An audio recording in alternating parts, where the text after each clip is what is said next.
39. Gracias al secretario de Economía, Marcelo Ebrard, por esperarnos en este corte.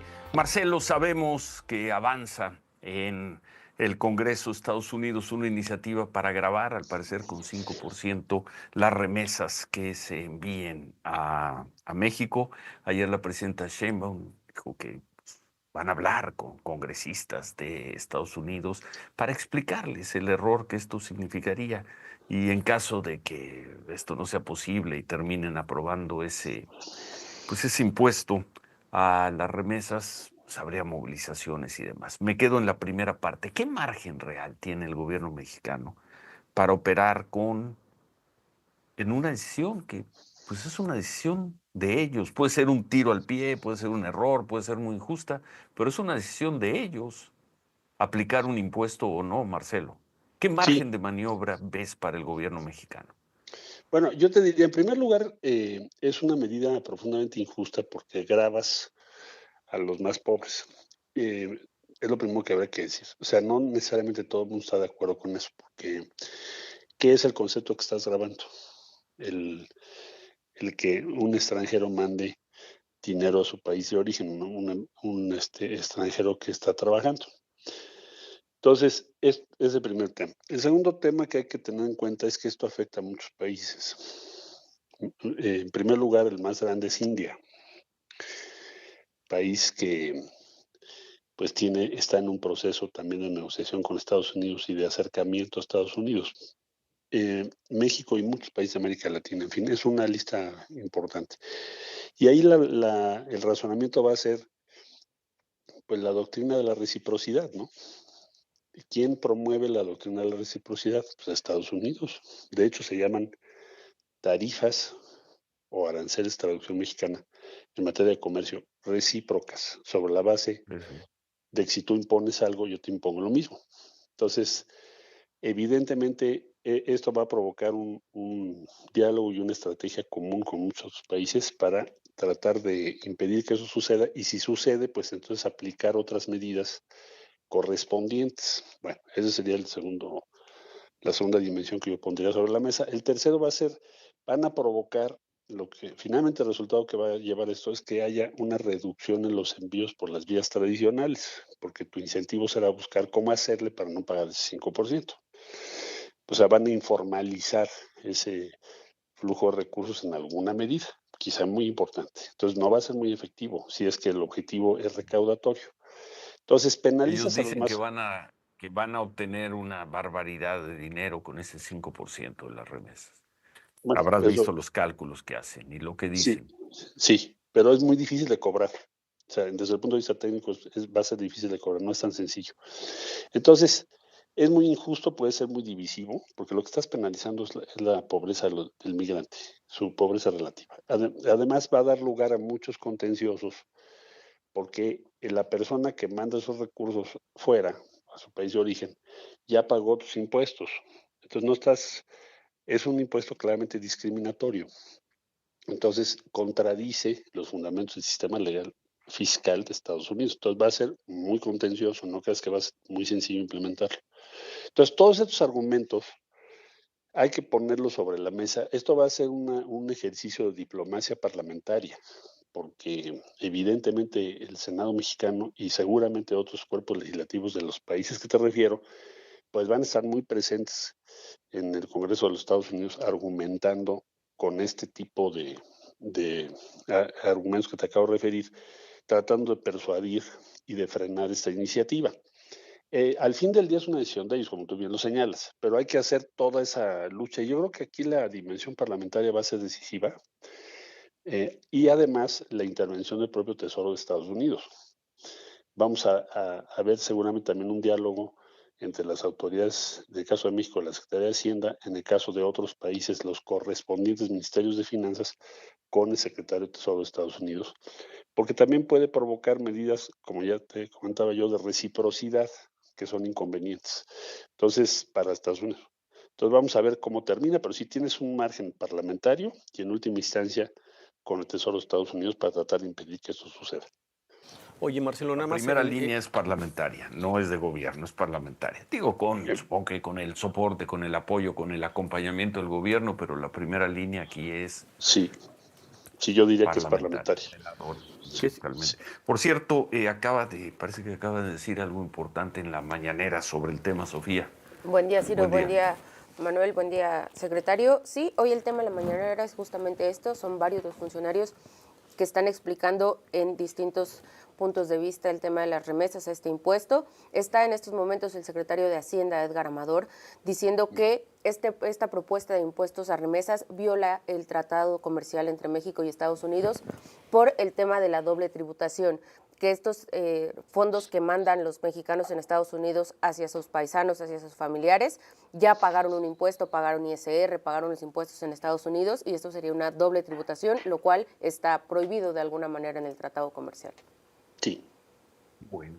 Viola el tratado comercial, Marcelo, si es que se llegara a aplicar. Te decía yo que va a ser muy contencioso. Primero, al interior de Estados Unidos. Correcto. Y nosotros podríamos promover un panel sobre este tema, dependiendo cuáles sean las condiciones y fundamentos con lo que lo aprobasen. Pero como dice el secretario de Hacienda, sí es contradictorio, porque es no solo doble tributación, para el caso interno de Estados Unidos es discriminatorio, y para el caso de la relación comercial con México, sí se podría intentar configurar un panel por violaciones al tratado. Entonces vamos a ver cómo queda al final, y ya te podré confirmar esta última aseveración. Bueno. Pero sí va a ser muy contencioso. Correcto. Y nosotros tenemos que Muchas gracias, Marcelo. Gracias a ustedes, buen día. Buen día, Marcelo. Gracias al secretario de Economía, Marcelo Ebrard. Manuel. Es que no vamos razonablemente bien, dice Marcelo Ebrard. No, vamos razonablemente bien, y evidentemente... Sería difícil esta mañana, ¿qué día es hoy? 16 de 16 mayo, de mayo. 4 días de que se cumplan los 4 meses de gobierno de Trump, decirle que no. No, porque además escuchas el tono del canciller, o escuchas el tono del secretario de Economía, escuchas el planteamiento que hay, escuchas la pausa que utiliza para hablar, los términos. Es otro escenario, es otra manera de hacer las cosas, y evidentemente ya está pensando, ahora sí ya no estamos pensando que si la medida que dijo Trump del 2 o el 3 de mayo, ya no, él está pensando en octubre. Vámonos a octubre a la revisión del Tratado de Libre Comercio y tratar de tener el mejor de los resultados, precisamente para que este tratado continúe, ¿no? Y convencer a Estados Unidos de que debe continuar. Probablemente en Estados Unidos así sean las cosas, pero con Trump ya sabes que siempre es este asunto de la amenaza, ¿no? De terminarlo, de que no nos sirve, que nos han asaltado durante 20 años o 30 años, en fin, ¿no? Pero me parece que el tono del canciller lo dice todo en la respuesta en esta mañana, ¿no? A ver, vámonos 40 días atrás, sí, al primer miércoles de abril, creo que fue el 3 de abril, ¿te acuerdas? El día de las tablas de Moisés. Sí, claro. Trump bajando del monte Sinaí con las tablas de la ley, los mandamientos de los aranceles que iba a poner al mundo. 40 días después dices, sí, están perdiendo los exportadores de autos, de acero, de aluminio. Sí ha habido efectos. Pero pues ves a Trump 40 días después y dices, pues con todo respeto, don Trump, vamos razonablemente bien, señor Trump. Sí, claro. Pese a todo lo que ha dicho y a todo lo que ha hecho. ¿Te acuerdas de Trump con sus tablas? Sí, cómo no, Ciro, pues sí. Y todo el mundo, la verdad, en ese momento y en esa conferencia de las 2 de la tarde, tiempo del centro de la República Mexicana, recuerdo muy bien, pues todo el mundo tratando de ver, porque las imágenes no te dejaban ver. Fue en la noche. ¿Eh? Fue en la noche. Fue en la noche de Europa, Ciro. Ah, con razón, es que con razón. Acerca de la... Sí, pero sí. No, pero te acuerdas, y todo el mundo estaba ahí, lo dijimos, es un fenómeno de comunicación. Sí, claro. Hoy, pues, entonces no se alcanza Trump, a ver, quién sabe dónde está. No alcanzaba a saber qué países eran, ¿no? Entonces a ver si en la parte de abajo estaba México, y si estaba tu país, qué porcentaje decía. No, un ejercicio que además aplaudimos mucho como ejercicio de comunicación de Donald Trump. No lo aplaudimos, dijimos. Qué gran ejercicio. Qué gran ejercicio de comunicación. Tener al mundo sentado frente a una pantalla de televisión. Claro. Hoy no veo a Trump 40 días después con capacidad de tener al mundo sentado en una pantalla de televisión. No, Ciro, porque además digo, No las lo veo. evaluaciones internas en los Estados Unidos, pues tú sabes, tampoco son las mejores, una evaluación de popularidad muy baja que tiene el presidente Trump, como que le están empezando a decir usted como que no nos cumple las promesas. Es decir, digo, yo sé que siempre le hablará a su electorado y siempre le hablará a Estados Unidos, pero pues así como que rápido, en este tiempo de esos 4 meses, pues no le está dando a los estadounidenses las expectativas que había tenido tan altas el presidente Trump, ¿no? Ya veremos después. Quizás salvo la despiadada política de expulsión Sí. de indocumentados y la manera en la que sellaron las fronteras con el acompañamiento del gobierno mexicano, pues no veo que otro gran éxito tenga Trump.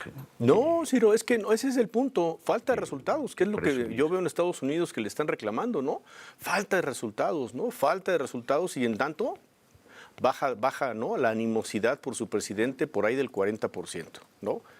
Entonces, cuando Marcelo Ebrard decía horas antes, días antes de que asumiera Donald Trump, no, esto no va a pasar porque se van a dar un tiro en el pie, nosotros decíamos, híjoles, cuando antes de aquel inicio de abril Marcelo Ebrard decía, vamos razonablemente bien, decíamos, pues ojalá. Al cuarto mes, pues irrazonablemente bien es estar al margen de un colapso de la economía, por lo mismo con consecuencias sociales para el país, pues sin duda que en ese terreno, el de la relación con el gobierno de Donald Trump, el gobierno mexicano va razonablemente bien y creo que la economía mexicana, salvo estos 3 sectores, va razonablemente bien. Pero bueno. Es correcto. Y por otro lado, Ciro, no deja de ser, desde mi óptica, contradictorio, ¿no? No lo que dice el canciller Marcelo Ebrard, porque lo dice desde una manera me parece muy planteada o bien planteada esta idea de que haya un diálogo parlamentario, ¿no? Que ya se advirtió en la semana por parte de Adán Augusto López que van a crear un grupo de legisladores para que vaya a Estados Unidos y ya sabes, concientice a los legisladores lentitos y tontos de Estados Unidos que el tema de las remesas o grabar las remesas con 5% es un asunto que afecta a la población.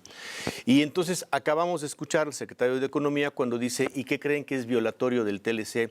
Pero pues es igualito lo que sucedió con la reforma al Poder Judicial. ¿Qué dijeron en Estados Unidos? Pues eso es violatorio del TLC. ¿Y qué les contestó México? Soberanía. Intervención. Injerencia. Soberanía, Injerencia, intervención, inaceptable injerencia, ¿no? En México mandamos nosotros, ¿no? Y de repente se les olvida que en Estados Unidos mandan los de Estados Unidos. Entonces, de verdad... No, lo dijo ¿no? Marcelo, Sí. Marcelo. Dice, pues a fin de cuentas es una Pues es un decisión asunto de ellos, pues es Él una dice, decisión de ellos. vamos a ¿no? trabajar políticamente para que no se dé. Si se da, va a ser un tema usó una palabra muy técnica, contencioso. Muy contencioso, Es decir, sí. Va a acabar, muy va a acabar en pleitoso. tribunales, Claro. se van a suspender acciones porque van a estar en juicio, en fin. Y bueno, pues esto queda entonces en manos del Senado, queda en manos de Noroña. Híjole, ojalá quede en Por manos cierto, mejor de ¿viste Adán Augusto la López, caricatura de Calderón hoy en Reforma sobre Noroña? Ciro. Aquí está, Ciro. A ver si Aquí la si presentamos. podemos ver y si la pueden poner.